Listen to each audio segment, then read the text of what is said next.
Estamos aqui no programa É Tudo Questão de Atitude e eu gosto de trazer até você, levar até você informações sobre pessoas de atitudes. Pessoas que tomaram um rumo na vida, que são profissionais de sucesso.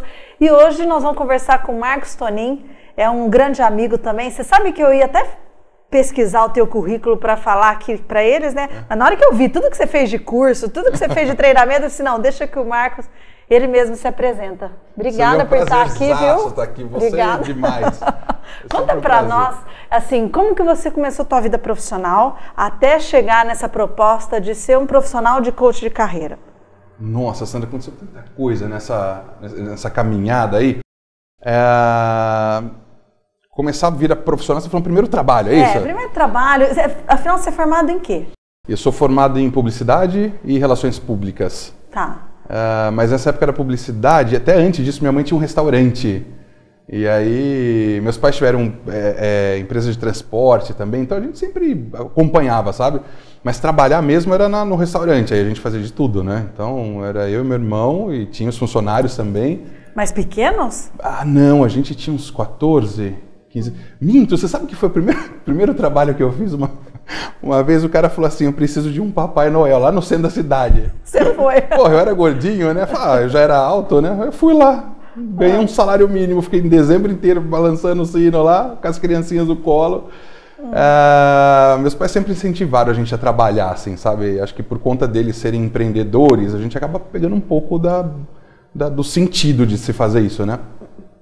E aí foi uma experiência atrás da outra, foi um restaurante, e aí você acaba entendendo que você pode fazer algumas coisas e outras que a gente nem entende como se faz e toma cabeçada, né? E vai fazendo.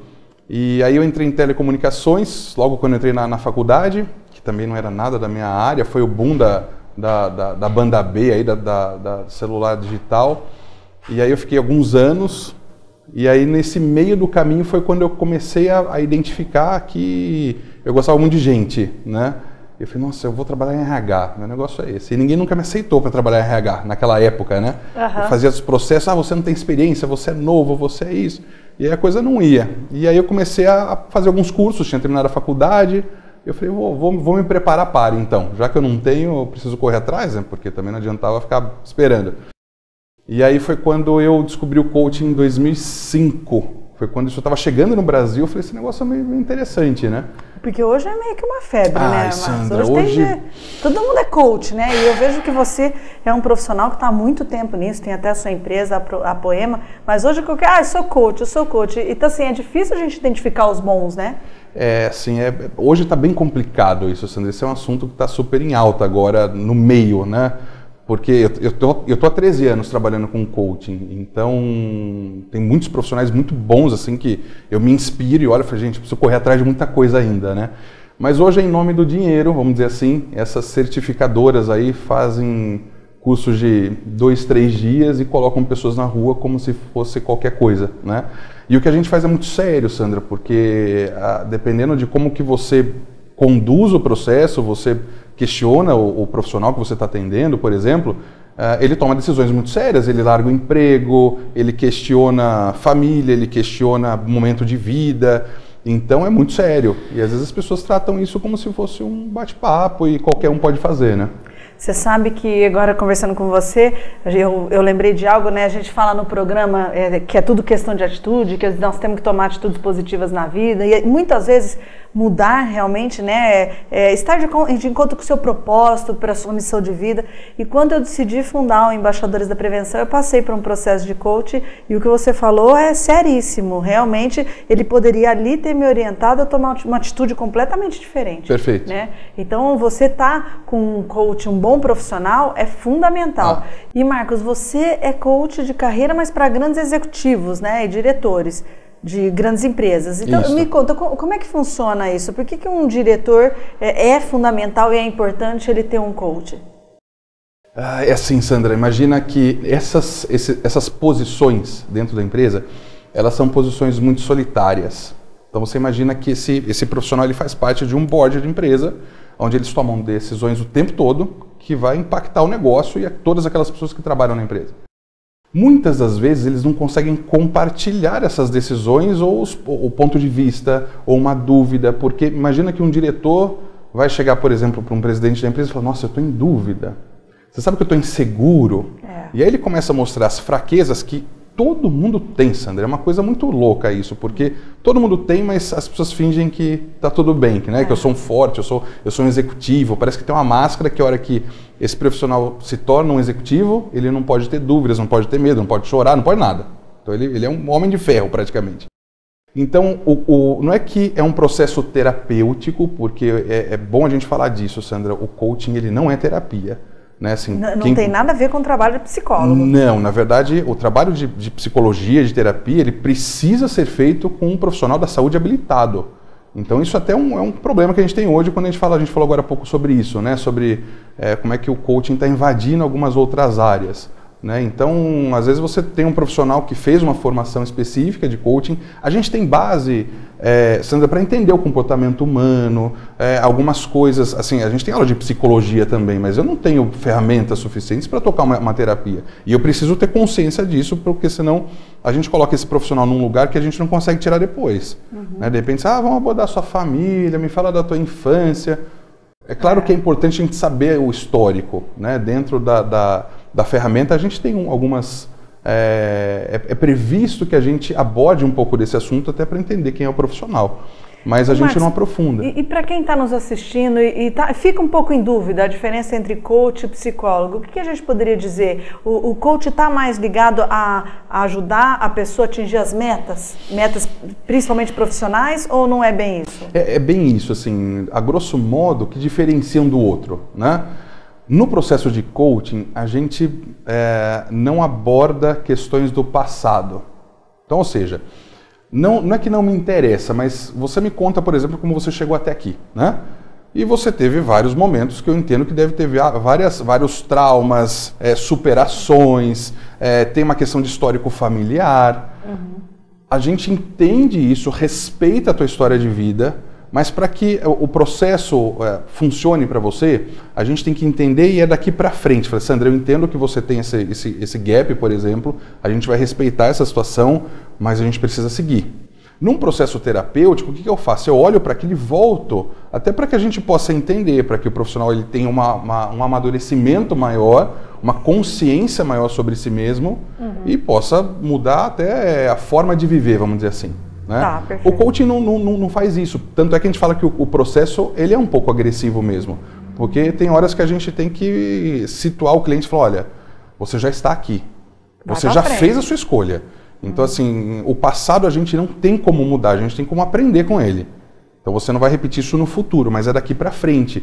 Então o papel do coach é justamente pegar o cliente dele, enfim, o coach que a gente fala, e ajudá-lo a enxergar novas decisões. Então tudo é aprendizado, mas focado para uma decisão, para o futuro, né? Você sabe que eu me identifico com isso? Porque eu acho que realmente, às vezes a gente ficar remoendo o passado não vai fazer com que mude. E nós temos uma meta, a gente tem que ir para frente, né, Marcos? Eu acho que é fundamental. Quando a gente fala de meta, sim, Sandra, mas o que acontece? Muitas das vezes tem pessoas que ciclam, né? Então às vezes a gente vê currículos assim, pessoas que estão sempre passando pelos mesmos problemas, né, profissionais. Claro que o indivíduo, Sandra, eu não consigo chegar aqui e falar, olha, eu vou deletar tudo que eu sou na minha vida e vou deixar lá fora. Então eu carrego o quê? Eu sou um pouco de pai, eu sou um pouco de marido, eu sou um pouco de filho aqui na tua frente. Então os problemas que eu tenho na minha vida, de repente eu trago aqui também. A gente leva isso para o trabalho, então a gente transborda outras coisas. Num processo terapêutico eu consigo trabalhar melhor esses elementos. Então claro que às vezes eu tenho um psicólogo que também é coach, ele pode ter feito a formação. Mas o contrário, ele não é verdadeiro. Então a gente tem que ter muita atenção nisso. Eu estou fazendo um coach, para mim é uma terapia. Toma cuidado. Porque a ferramenta em si não te dá base para lidar com questões profundas emocionais. Então, cada macaco no seu galho, né, Sandra? Acho que é assim que a gente consegue fazer um melhor trabalho, né? Com certeza. E, Marcos, você estava nos falando que um profissional, um diretor de uma empresa, ele precisa, é fundamental isso na vida dele, porque ele tem os problemas de família, enfim. E que também é um processo que muitas vezes você faz antes dele ser colocado no cargo novo que ele vai ter. Como que é para ele entender o que ele vai fazer a partir daquele novo cargo, é isso? É um pouco a gente monta o caos para ele um pouco, né? Porque é aquela coisa, Sandra, todo mundo quer ser CEO de empresa, né? Hoje as pessoas estão numa faculdade, todo mundo quer virar CEO. e as pessoas não sabem o preço que se paga para estar nessa posição. Então, quando a empresa fala, olha, a Sandra vai assumir uma diretoria, a primeira pergunta que eu faço numa reunião dessa é assim, mas ela quer? Vocês perguntaram se ela gostaria realmente de assumir isso? E às vezes as pessoas me olham, assim, o RH me olha, ou o presidente me olha, eu falo, não, mas como que ela não quer? Eu falo, não sei, de repente não está no plano de vida dela, porque ela vai ter que negligenciar, vamos dizer assim, escolher outras coisas. Dependendo do momento de vida dela, se ela é mãe, como é que está a vida dela, e olha, vai envolver uma mudança, às vezes envolve uma expatriação, por exemplo, e você tem que avisar para o teu marido, falar, olha, bonitão, vamos arrumar mala, você vai largar o que você faz hoje porque eu sou financeiramente, eu ganho mais do que você, né? E a gente combinou que onde eu vou você vai atrás, só que isso tem um impacto. Então, um ano antes a gente começa essa conversa, né? Então, existem alguns instrumentos de avaliação também onde a gente aplica e fala, olha, empresa, você espera que a Sandra seja essa florzinha aqui, né? Desses 100%, hoje a Sandra é 80%. Então não vamos trabalhar esses 80%, vamos focar só nesses 20%. E o 20% é isso, isso e isso. E aí a gente começa um trabalho de desenvolvimento. Antes da pessoa assumir, é um barato isso. Mas tem pessoas, Sandra, é muito louco isso. Tem pessoas que chegam às vezes no meio do processo e falam assim, acho que eu não quero mais a promoção. Você sabe que eu ia te fazer essa pergunta, mas vamos para um rápido apoio cultural e a gente já volta.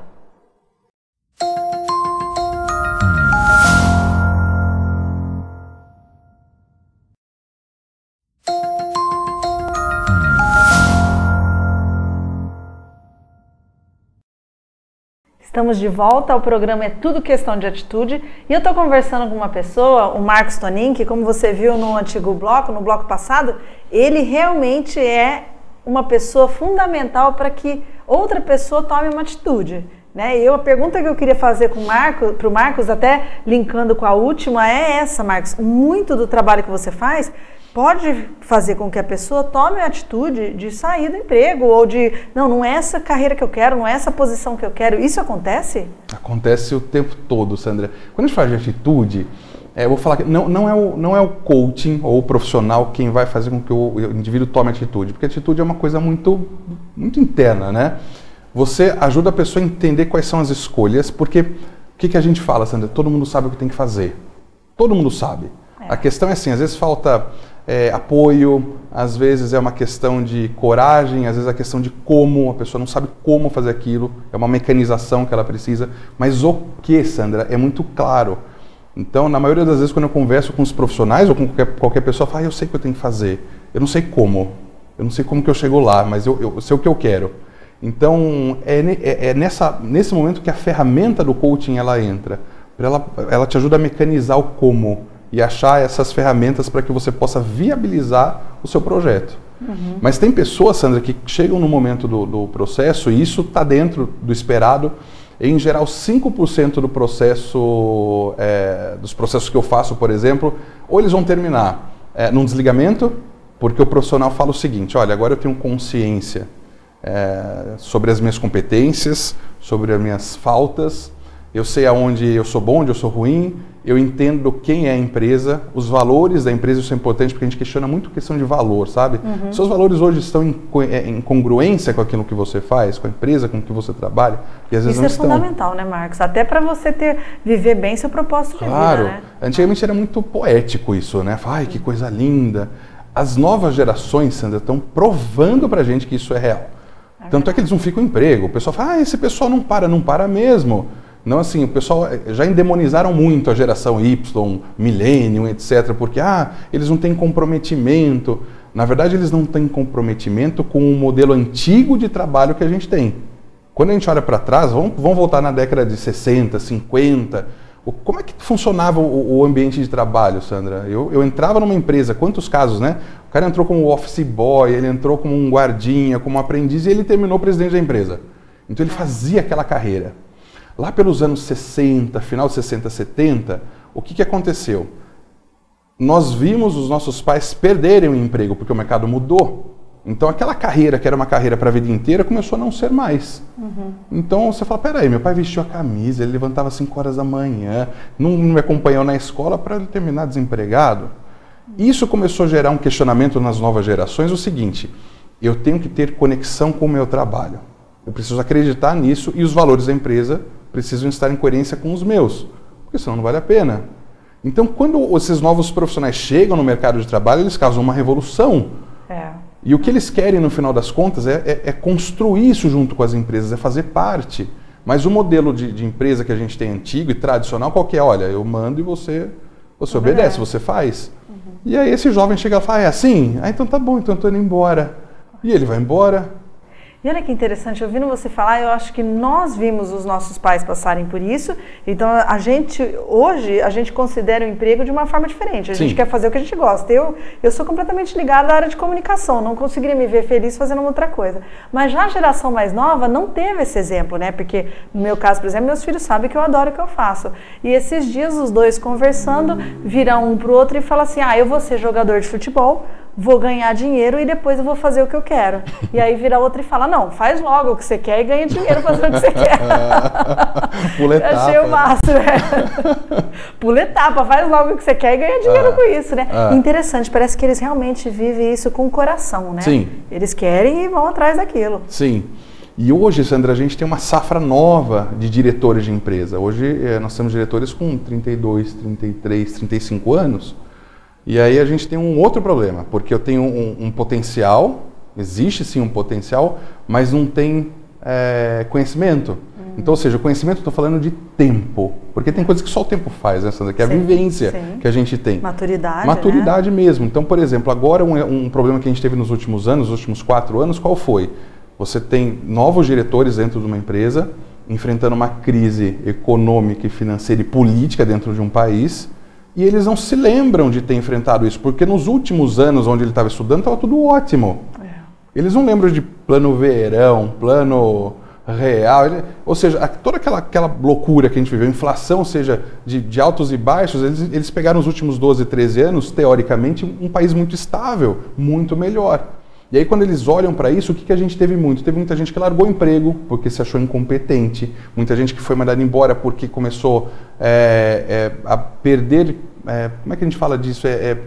Perder a plasticidade que ele precisa ter no ambiente de trabalho. Ou seja, subiu o assédio moral, subiu o assédio sexual, porque a pessoa vai para o limite, ela não tem base, ela não tem o histórico para falar assim, essa crise vai passar, porque as outras passaram.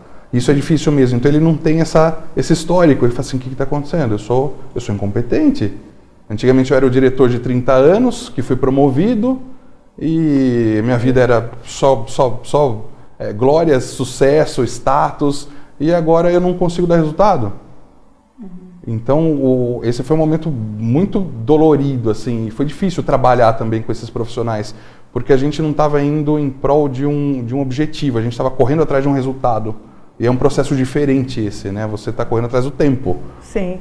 E Marcos, eu fico muito com a sensação de que a nova geração quer ter seu próprio negócio, não quer mais ter patrão. Realmente é só uma sensação minha ou você que está nesse meio entende que é isso? É isso. A palavra desse momento, dessa geração, Sandra, significa rede. Tudo que é montado em rede, para essa geração faz sentido. Então você vê que eles fazem, por exemplo, vai ter um projeto, um social, por exemplo, então eles começam a se conectar entre eles e todo mundo começa a colaborar junto. Então essa é a palavra de ordem dessa geração agora. Então são conexões, rede, eu não sei fazer, mas a Sandra faz. Sandra, você faz isso daqui. Então a colaboração ela está em alta. Coisa que no ambiente tradicional eu não encontro. O jovem não consegue muitas vezes ter esse espaço, porque a empresa não entende o que está acontecendo. Ela quer manter aquele padrão porque ela acha que o padrão é igual à ordem. Mas não é. Na verdade, ela cria uma desordem dentro da empresa, porque esse novo profissional não consegue se conectar ao antigo, vamos dizer assim, ao profissional mais velho dentro da empresa. E aí eles falam assim, estamos tendo um problema de gerações. A gente não está tendo um problema de geração, a gente está tendo um problema de preguiça, porque ninguém quer abrir mão da sua posição aqui. E esses meninos, Sandra, eles aprendem muito rápido, eles querem trocar, eles têm sede de conhecimento, e às vezes as pessoas têm medo de perder uma posição dentro da empresa e falam, não vou passar porque, nossa, ele é mais novo, ele ganha menos do que eu e eu estou na rua se eu faço isso. E em termos de ganho financeiro, trabalhar em rede ou de forma isolada, como ainda tem muitas empresas, não tem nada a ver. Imagina. Você trabalha em rede e pode ganhar muito dinheiro. Não, quando a gente fala de redes, Sandra, assim, por exemplo, hoje a gente tem redes sociais, ou seja, as coisas acontecem em redes hoje. Né? Assim, eu quero fazer uma vaquinha colaborativa para uma causa social, por exemplo. Antigamente, o que a gente fazia? A gente fazia rifa, lembra? Ia na casa do outro. Ai, olha, você não me ajuda? Hoje eu posto um negócio lá e eu acho várias pessoas que se sensibilizam com a minha causa ou com a causa de quem a gente vai ajudar, por exemplo, e mudam o mundo. E eu posso estar aqui e eu posso estar em qualquer lugar do mundo nesse momento, numa causa nos Estados Unidos, outra na Europa. Então, essa plasticidade dessa geração, ela fala o seguinte: se eu não acho isso num ambiente tradicional, numa empresa, num ambiente corporativo, eu crio a minha. Então, a quantidade de startups que a gente está tendo agora é uma loucura. E a coisa mais linda de se ver. Por outro lado, a gente tem muita frustração nisso, porque é difícil trabalhar a questão de tempo com essa geração, né? Então a coisa tem que ser muito rápida, tudo é para ontem. Se não acontece agora, significa que eu não tive sucesso, que eu não prosperei, e não necessariamente é verdade, né? Fora que eles se conectam ao mesmo tempo, né? Você que está aí nos assistindo e com certeza tem criança ou jovem em casa, eles se conectam ao mesmo tempo com várias redes sociais, com celular, iPad, videogame, tá falando com outra pessoa, né? Pra gente às vezes é difícil entender, né, Marcos? É difícil entender. É muita coisa junta, né? Mas é o que assim, para essa geração, e aí quando a gente pensa no futuro, você fala, como é que vai ser essa loucura, né? Nossa! Mas já é. Né? Mas um dia um diretor da escola dos meus filhos falou assim, lembra que a gente escrevia com caneta de pena? Eu ainda falei para ele, eu nunca escrevi caneta de pena, mas antes era assim, depois foi para caneta e agora é o computador. Então assim, eles vão conseguir se comunicar, eles vão conseguir ter sucesso da mesma forma. É que nós estamos vendo de uma maneira muito diferente, muito rápido, né, Marcos? Muito rápido. É uma revolução diferente, né, das que a gente já teve, né? A revolução tecnológica ela é diferente. E vai, né, correndo. Muito rápido. Bom, antes que chegue ao final do programa, eu sempre gosto de trazer até você uma leitura, né, uma dica de leitura. E eu falei, Marcos, me fala de um livro bacana. Você trouxe aqui pra gente Inteligência Positiva. Sim. Conta um pouco desse. Tem tudo a ver com o trabalho que você faz, né? Tudo, tem tudo a ver com muita coisa. Esse livro ele é fantástico. O Chamini foi muito competente em escrever o livro. Quando a gente fala de inteligência positiva, parece que vai ser um livro Mil Paz e Amor, né? Mas é justamente o contrário.